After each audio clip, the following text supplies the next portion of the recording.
Sign board रे गोटे स्थान काम होउछि अन्यत्र कदमकुड़ा कलभट काम को नहीं बढ़ुछि विवाद।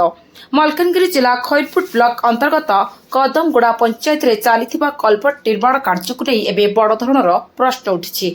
सरकारी साइन बोर्ड रे कदमगुड़ा तलसाही रास्ता रे कलभट निर्माण हेबाकू दर्शा जाइथिबा बेले वास्तव रे कोसुगुड़ा ठारू डाबुगुड़ा रास्ता रे काम करा जाउथबा अभियोग होइछि।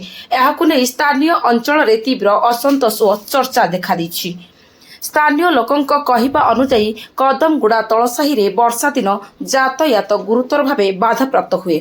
स्कूल छात्र छात्री रोगी और साधारण लोक नाना असुविधा भोगुथिले मध्य सेठारे काम न करी अन्य रास्ता रे कलभट निर्माण करा जाउथबारु लोक माने एहा पछरे बड़ अनियमितता थिबा संदेह करुछंती।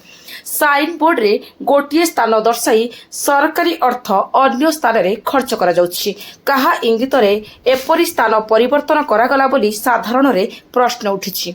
घटना को नहीं अंचलवासी मध्य असंतोष तीव्र होइथिबा बेले प्रकल्प कार्यर स्वच्छता उपरे मध्य प्रश्न चिन्ह सृष्टि होइछि।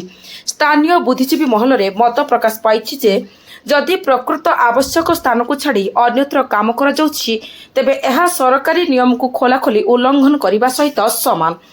एहार उच्च स्तरीय तदंत करी प्रकृत स्थान रे कलभट निर्माण सह दोषी विरोध में दृढ़ कार्यानुष्ठान नेबाकू दाबी होछि। घटना को नहीं जिला प्रशासन और संपृक्त विभाग तुरंत हस्तक्षेप करिवे कि नहीं ताहाकू एबे समस्तंकर नजर रहिछि। Malkangiri Prashant Kumar Sagaria report, new Odisha TV.